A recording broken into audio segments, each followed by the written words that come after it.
एक बूढ़े आदमी के दो बेटे थे। दोनों अपनी अपनी जिंदगी में व्यस्त थे।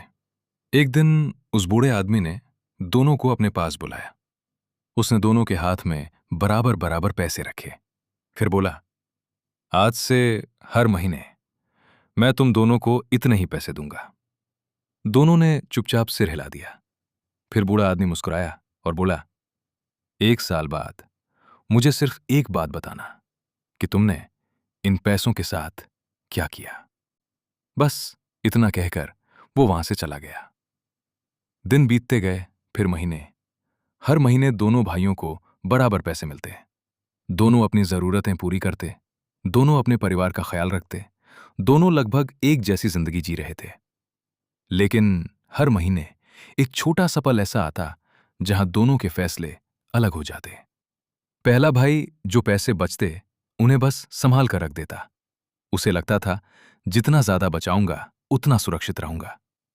लेकिन दूसरा भाई हर महीने रुकता, कुछ देर उन बचे हुए पैसों को देखता और खुद से सिर्फ एक सवाल पूछता, क्या ये पैसे अगले महीने मेरे लिए कुछ और लेकर लौट सकते हैं।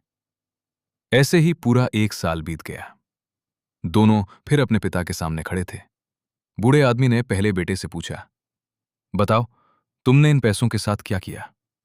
पहले बेटे ने मुस्कुराते हुए कहा, पिताजी, आपने जितने पैसे दिए थे मैंने उन्हें संभाल कर रखा।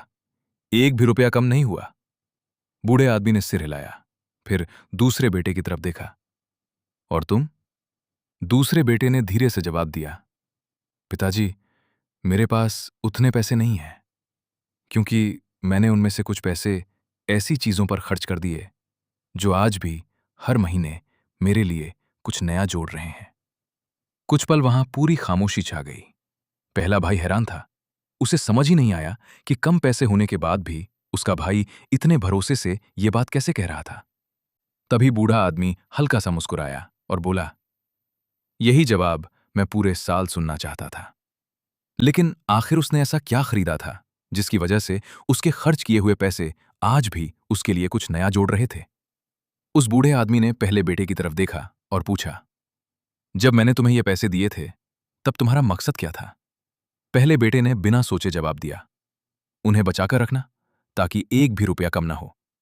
बूढ़ा आदमी मुस्कुराया और बोला, तुमने पैसे तो बचा लिए, लेकिन उन्हें बदलने का मौका कभी नहीं दिया। फिर वो दूसरे बेटे की तरफ मुड़ा, और तुम। दूसरे बेटे ने धीरे से कहा, मैं हर महीने बस एक बात सोचता था, अगर मैं ये पैसे आज पूरे खर्च कर दूं तो अगले महीने ये मेरे पास वापस नहीं आएंगे। लेकिन अगर इन्हीं पैसों से मैं ऐसी कोई चीज खरीदूं जो आगे चलकर मेरे लिए कुछ और बना सके, तो अगले महीने मैं पहले से थोड़ा बेहतर हो जाऊंगा। बूढ़े आदमी ने कुछ नहीं कहा, बस हल्का सा मुस्कुराया। यहीं ज्यादातर लोग एक छोटी सी गलती कर देते हैं। उन्हें लगता है कि पैसे बचाना ही सबसे समझदारी की बात है। पैसे बचाना गलत नहीं है, सिर्फ काफी नहीं है। क्योंकि अगर आपके पैसे सालों तक बस पड़े रहें तो समय आगे बढ़ता रहता है, लेकिन आपके पैसे वहीं के वहीं रह जाते हैं। और यही वजह है कि दो लोग बराबर सैलरी कमाने के बाद भी कुछ सालों में बिल्कुल अलग जगह पहुंच जाते हैं। फर्क सैलरी का नहीं होता, फर्क उस आखिरी बचे हुए हिस्से का होता है जिसके बारे में ज्यादातर लोग सोचते ही नहीं। यही वजह थी कि दूसरे बेटे ने हर महीने अपने बचे हुए पैसों से सिर्फ खर्च नहीं किया, वो हर बार अपने आने वाले कल के लिए एक छोटा सा फैसला लेता था।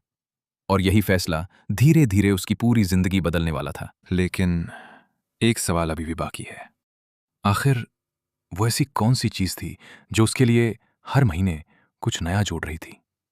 सच कहूं, उसका जवाब कोई एक चीज नहीं है, क्योंकि हर इंसान की जिंदगी अलग होती है और इसलिए उसके एसेट्स भी अलग होते हैं। मान लीजिए, एक स्टूडेंट अपने बचे हुए पैसों से कोई नई स्किल सीखता है। कुछ महीनों बाद उसी स्किल की वजह से उसे एक अच्छी जॉब मिल जाती है। तो उसने सिर्फ एक कोर्स नहीं खरीदा था, उसने अपने आने वाले कल को थोड़ा बेहतर खरीदा था। एक दूसरा इंसान एक लैपटॉप खरीदता है। अगर वो लैपटॉप सिर्फ मूवीज देखने के लिए इस्तेमाल हो तो वो सिर्फ एक खर्च है।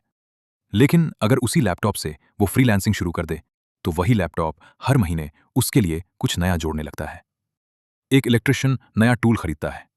अब वो पहले से ज्यादा तेज और बेहतर काम कर सकता है। ज्यादा काम मतलब ज्यादा इनकम।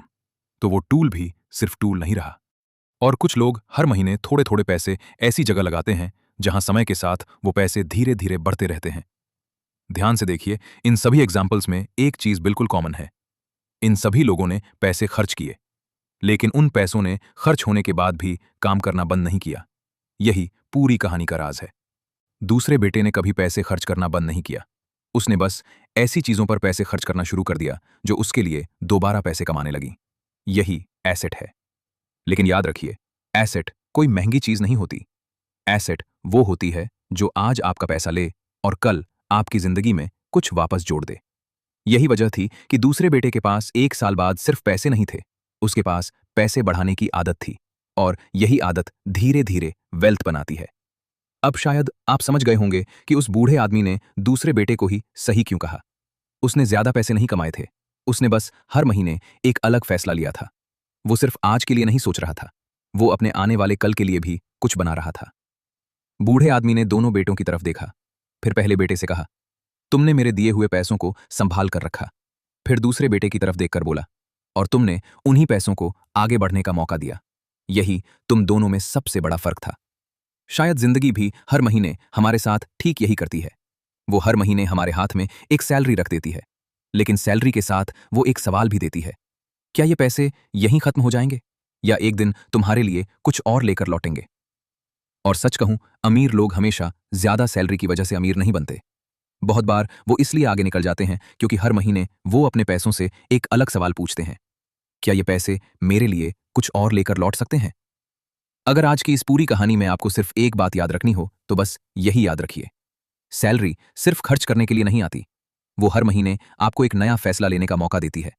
हो सकता है अगली सैलरी आने पर आपकी इनकम आज जितनी ही हो, लेकिन अगर आपका फैसला बदल गया तो धीरे धीरे आपका भविष्य भी बदल जाएगा।